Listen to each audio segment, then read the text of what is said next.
So, the endothermic explosion overclock for the shard diffractor has had a bit of a troubled history. Back in the experimental build for Season 2 patch, it had this odd mechanic that allowed you to bounce shots off platforms. It was really neat in concept, but in practice the bounce itself was impossible to aim. Then it got changed to the current incarnation, where if you shoot at a platform with a shard diffractor, it doubles your area damage and damage radius, and if you keep shooting for 1.5 seconds, it explodes, carving out a chunk around the center of the explosion and dealing a huge amount of damage to everything around it. It's actually quite powerful when you have time to set things up, although you probably don't want to have repellent additive equipped if you're trying out this trick. Anyway, if you're anything like me, the moment you saw the detail about carving out terrain on demand, you got to wondering, can you use that to mine without having to chuck around mini nukes? Can the engineer now do thin containment field style mining? Well, the answer is no. Or yes. Kinda. It's complicated. So, for starters, how does endothermic explosion work as far as mining with it goes? Exactly as it says at the tin. Fire at a platform continuously with a shard diffractor for 1.5 seconds, or 20 ammo, and it detonates.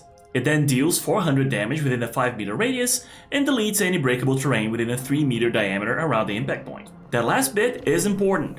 While a thin containment field gouges out a 3 meter radius, endothermic explosion carves out a 3 meter diameter. Endothermic explosion has half the maximum radius of thin containment field, and that alone severely kneecaps its usefulness as a mining technique. Long story short, you're not going to be carving out whole veins of gold or nitra in seconds the way a driller can do. So, does endothermic explosion have any usefulness as a mining device? In very specific situations, yes. Before I continue, while I'm demonstrating this technique solo, this is definitely more of a multiplayer thing. If you're playing solo, just get Bosco to mine those inconvenient minerals and move on with your day. Anyway, as I said, it's no good for nitra, or gold, distrum, or anything that comes in large veins. You can absolutely do it with enough dedication and ammo, but it's just not efficient. Just build some stairs to it. And if it's a vein that's high up and difficult to build platform stairs to, well, another class will likely get there more easily. For smaller veins of annoying things like Croppa, you will need 1 or 2 explosions, but you can make it work. Which is nice because if you're an engineer main, you're probably going to be permanently short on Croppa. If you really feel like wasting a bit of ammo, you can also use it to break thin pillars. You know, the ones that bugs love to use to crawl down from the ceiling? Yeah, those. 1 or 2 explosions aimed right at the base of the platform will open a gap wide enough bugs can't try to crawl over. A couple more and you might just break the whole thing altogether.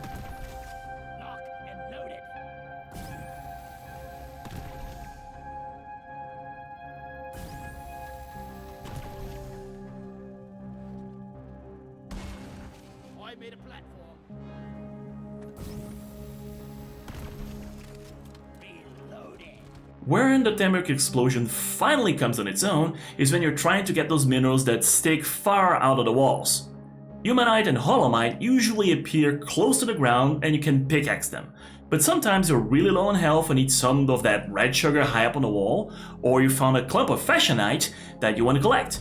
Just fire platform into the base of the crystal and hit it dead center. It'll break the whole thing off at the base and the chunks will fall to the ground. Really, this is the only upside to endothermic explosion over thin containment field, besides not needing to time your shots. The minerals don't usually fly off with quite the same enthusiasm as if with thin containment field. So yeah, endothermic explosion can do a lot of damage even if you don't trigger the explosion itself, but its mining potential is disappointing.